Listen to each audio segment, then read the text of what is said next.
सुप्रभात बेटा। आज जो हम हिंदी में पाठ पढ़ने वाले हैं, पाठ का नाम है रमन्ना का न्याय। रमन्ना का न्याय। तो यहाँ पर जो कहानी दी गई है, कहानी पढ़कर हम समझेंगे कि इसमें क्या कहानी है रमन्ना के न्याय की। तो यहाँ पर बताया गया, प्राचीन समय की बात है। 3 व्यक्ति एक धर्मशाला में आकर ठहरे। उन तीनों में से प्रत्येक व्यक्ति अपने अपने क्षेत्र का नामी चोर था। मतलब वो तीनों व्यक्ति क्या थे? चोर थे। और जिस क्षेत्र में रहते थे वहाँ के वे नामी चोर थे। परस्पर बातचीत करते हुए तीनों को यह पता चल गया कि वे एक ही थैली के चट्टे बट्टे हैं। अतः तीनों ने कोई बड़ी चोरी करने हेतु मंत्रणा आरंभ कर दी तथा यह तय किया कि किसी सुदूर नगर में जाकर किसी सेठ के घर बड़ा हाथ मारा जाए। मतलब बहुत बड़ी चोरी की जाए। वे दक्षिण भारत की ओर चल पड़े तथा एक बड़े नगर में जा पहुँचे। 2-4 दिनों में ही उन्हें पता चल गया कि नगर के गण्यमान्य सेठ कौन कौन से हैं। यहाँ पर एक शब्द आया है गण्यमान। मतलब बहुत ही जो नामी है, जिनका नाम लिया जाता है, नाम गिना जाता है कि ये लोग क्या है, बहुत बड़े सेठ हैं। एक चतुराई पूर्ण योजना बनाकर उन्होंने एक सेठ के घर सेंध लगाई तथा सोने के बहुमूल्य आभूषण चुरा लिए। एकांत स्थान पर जाकर समस्त आभूषण एक मटके में डालकर वे वापस उसी धर्मशाला की ओर चल पड़े जहाँ वे प्रथम बार आपस में मिले थे। उन्होंने निर्णय लिया कि वहीं जाकर वे चोरी का माल परस्पर बांट लेंगे तथा अपने अपने गांव को लौट जाएंगे। चलते चलते सांझ हो गई तथा शीघ्र ही वे एक नगर में जा पहुँचे।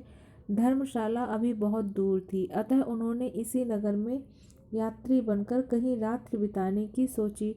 घूमते घूमते वे एक वृद्धा स्त्री के घर जा पहुँचे तथा उससे रात्रि भर के लिए शरण मांगी। वृद्धा सहमत हो गई तथा उनके लिए भोजन बनाने लगी। इधर तीनों में से कोई भी अपने अन्य 2 साथियों पर विश्वास करने को तैयार नहीं था। उन्होंने यह निर्णय लिया कि आभूषणों वाला मटका सोते समय वृद्धा को दे दिया जाए तथा प्रातःकाल यात्रा आरंभ करने से पूर्व उससे वापस ले लिया जाए। अतः मटके का मुंह भली भांति बंद करके वे वृद्धा के पास गए और बोले, माताजी, आप हमारा यह मटका अपने पास रख लीजिए। कल प्रातःकाल हमें तभी लौटाए जब हम तीनों एक साथ आपसे लेने आए। यदि हम में से कोई 1 अथवा 2 इसे लेने आए हेतु आपके पास, तो इन्हें यह मटका मत दीजिए। वृद्धा ने मटका ले लिया तथा तीनों चोर उसका परोसा हुआ भोजन खाकर वृद्धा के मकान के निकट एक वृक्ष के नीचे सोने की तैयारी करने लगे। उनमें से सबसे छोटी आयु का चोर अत्यंत चालाक तथा दंभी था। मतलब क्या था? गंभीर था। वह बोला, भाइयों, बहुत बड़ा हाथ मारा है। हमने कुछ मिठाई खाने और दूध पीने को जी चाहता है। बाकी दोनों चोरों को यह सुझाव अच्छा लगा तथा वे बोले, जा बाजार से कुछ मिठाई और दूध ले आ, मज़े से खाएंगे।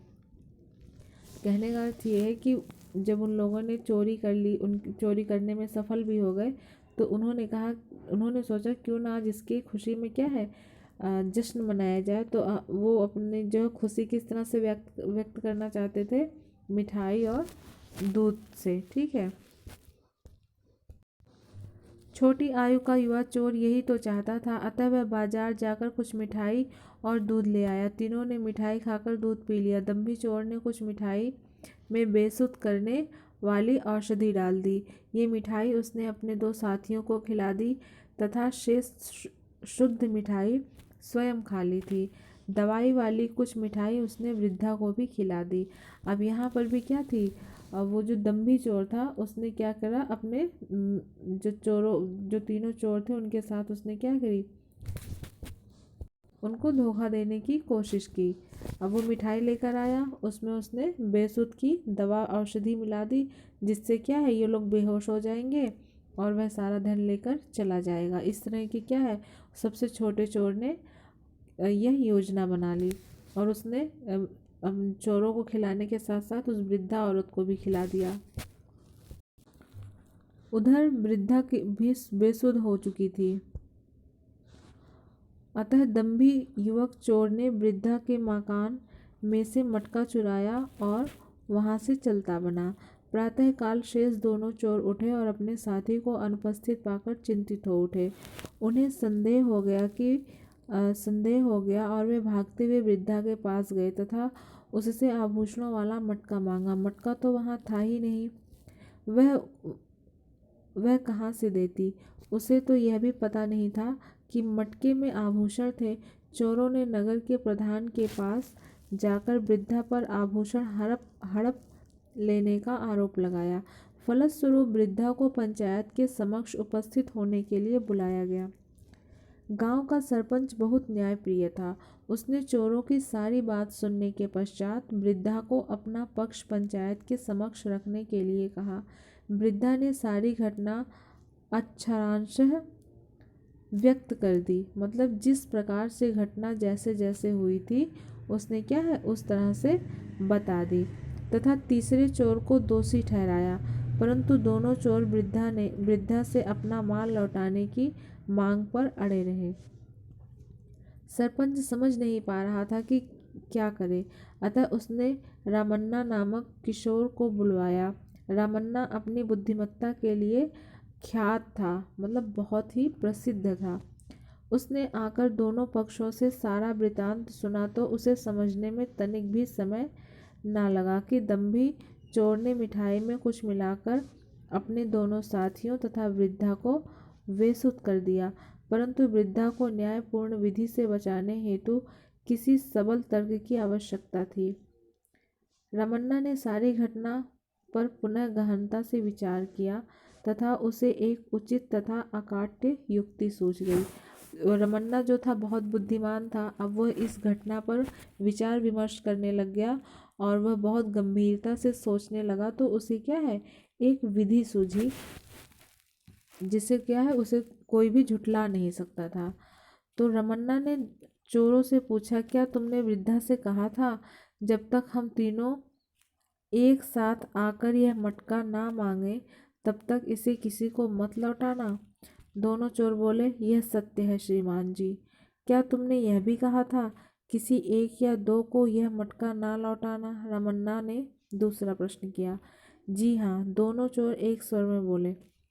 तो फिर जाओ और अपने तीसरे साथी को ढूंढ कर लाओ तथा उसके पश्चात वृद्धा से मटके की मांग करना। और फिर रामन्ना ने इस तरह कहकर अपना निर्णय सुनाया। दोनों चोर निरुत्तर हो गए तथा वहां से चलते बने। सारी पंचायत रामन्ना की बुद्धिमत्ता की सराहना करने लगी। वृद्धा ने भी संकट से उबारने के लिए रामन्ना को हार्दिक आशीर्वाद दिया।